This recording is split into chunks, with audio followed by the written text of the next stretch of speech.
I got a question for the fellas. If a woman was to go on a coffee date, because I feel like my issue with a lot of my first dates is I talk too much. I do feel like that, and I know y'all could get that from me. What are some good questions? Because I know like a lot of, I'm not gonna lie, a lot of the questions that Hink was kind of bringing up, like 401k and stuff like that, it's like I wouldn't know like what the proper answers are, I guess, like what amount they should have in there and stuff like that. Like, what are some good questions that women can ask to get men to start talking about themselves so you can see what type of guy you're dating, like outside of assets and stuff, but to get to know him a little bit more? Because I do feel like guys do sit back and scout and let you do all the talking so he can get to know you, he can get through to you. Like, I've had some of my male friends tell me that before, like, you giving him the game all in one date.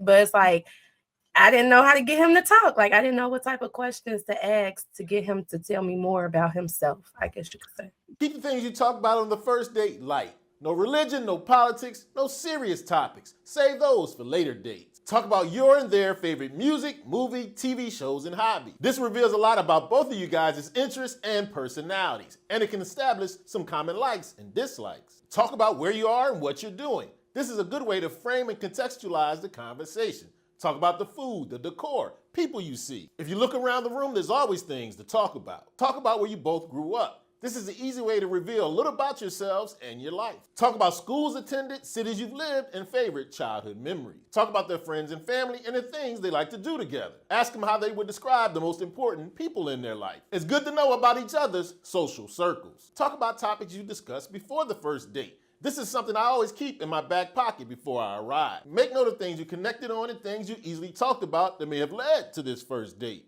So Well, there's well, if so he, there's questions that basic questions that you can ask, and you typically know what those are. Like what do you do? What do you like to do to have fun? Blah blah blah.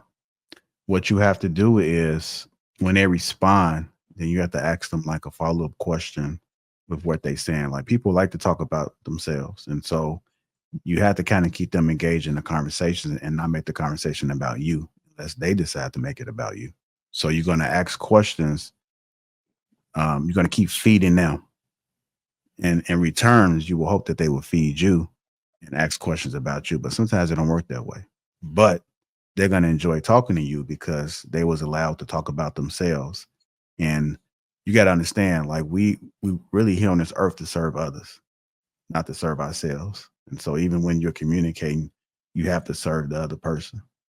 And sometimes it's not going to be like it's not going to seem fair, especially for somebody that loves to talk about themselves. But um, my older self, when people are talking, for the most part, I'm not going to say I do this all the time because sometimes I just want to talk and say some things myself. But I'll just try to actively listen. I'm trying to work on my listening to see what it is they're saying and actually participate in the conversation that they're having. And so I'm going to ask them additional questions based off what they're talking about. And that's how I think that you can actually build with somebody. I I would say that the probably the best thing that you can do is ask him questions that'll make him think, right? So let's say you say, man, I went to the, let's say he says that he went to the Bulls game or something, right? And like, man, what was that like? How was that experience? Um, was that your first time being there, and how different was it from the first time that you may have went? Those type of questions um will make that person sit back and be like, damn, okay, what was that like? I'll never forget my old lady. We we were talking about something, and this was early on when we were first dating, and she was like, she asked me, how did that make you feel? And I was like, damn, wait a second. I don't even remember what we was talking about. But the fact that she said, how did that make you feel? I had to Like, damn, I don't think nobody ever asked me that. I can't believe it, Jesus. So for me, that was extra brownie points, for because it was something different that I experienced in the experience with her. So I think because often I would say most men, especially if they do date often or if they do encounter women often, we are usually the ones leading the questions. So for a woman to take initiative to consider how we felt or what we felt in that moment or what we thought about during that experience, I think that stands out by far. All right, does that answer your question, Da? Okay. Yeah, it got my brain going because I'm like, I do ask questions, but I don't ask a lot of follow-up questions because I feel like I don't want people to think like I'm digging or I'm prying or I'm trying to like get in their business. So what I tend to do is what you said, don't do. Once they give me their answer, I relate their answer to something I've experienced versus continuing to follow up with them. Yeah, you gotta just understand life is about balance, man. If you got balance over every aspect of your life, then you should be cool. You got to be able to, when you're talking, sometimes you got to look at their body language. And that's why even talkers on the panel, just try to look at everybody else and kind of gauge you if you've been talking too long. People start turning their cameras off and you just see them looking and start doing other things. 9 times out of 10, you've been talking for a long time. But what happens is y'all go off in the air and y'all looking. And I think that, and basically, but then I've realized that sometimes talkers just don't give a damn because they'll look at the panel, they'll notice everything that's going on, and it still doesn't matter. So it's the most craziest thing. I've had conversations with talkers, and sometimes it works to me because when I'm multitasking, just talk. That way I don't have to think.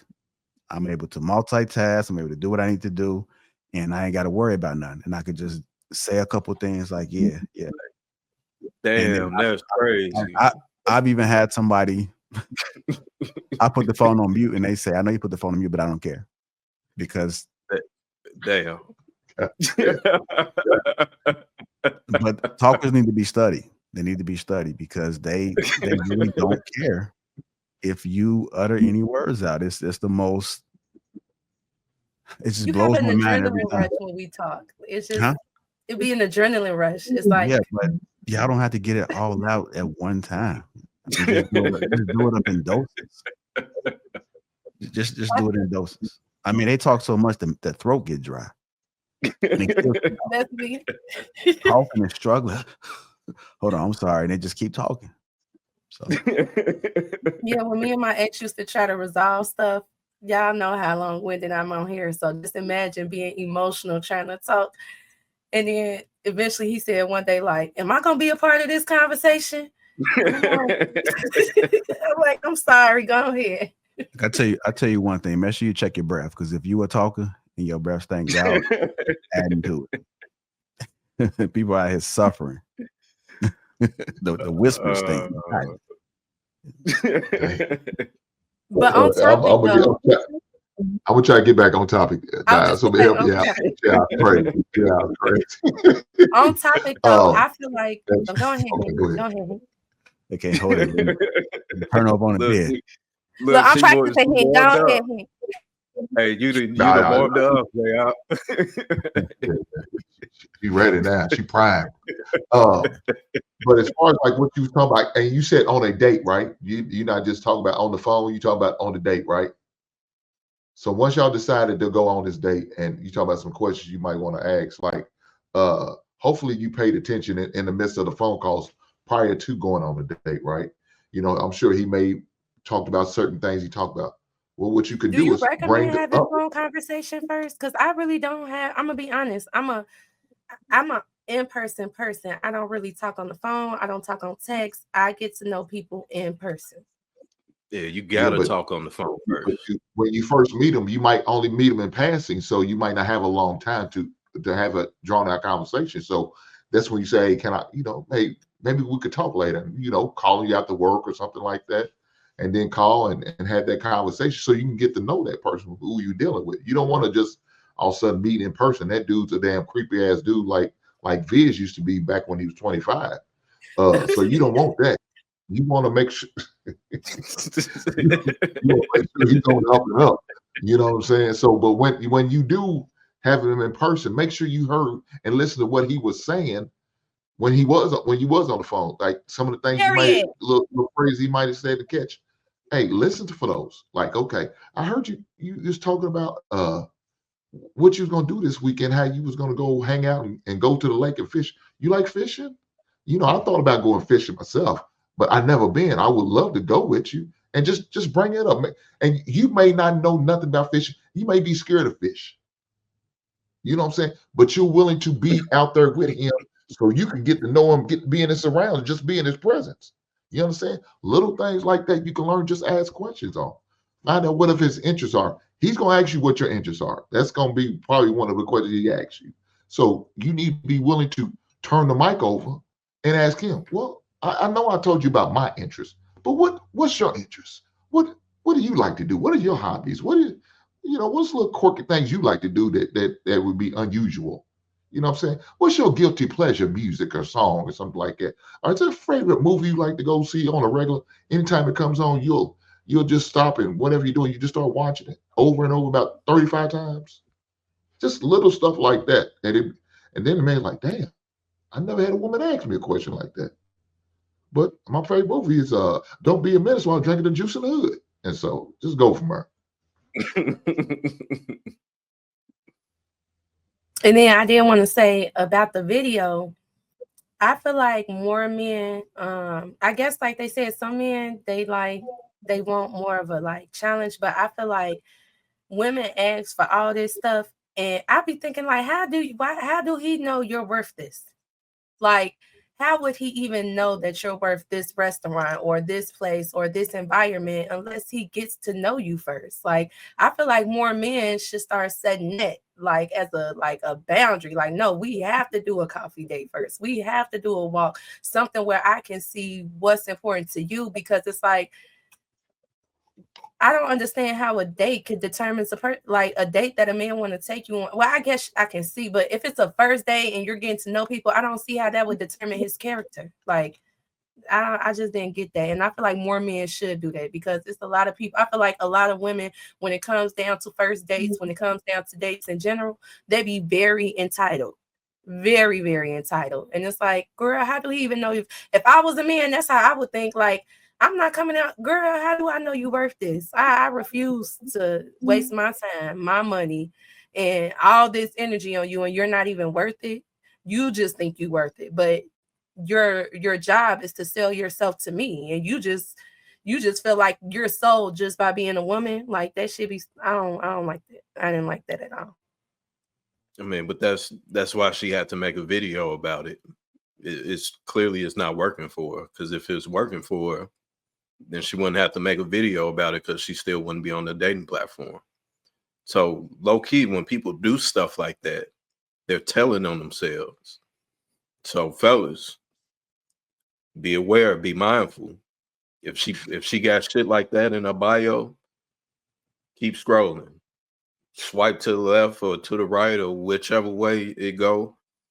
Move on from that wench, because she ain't gonna be nothing but a headache.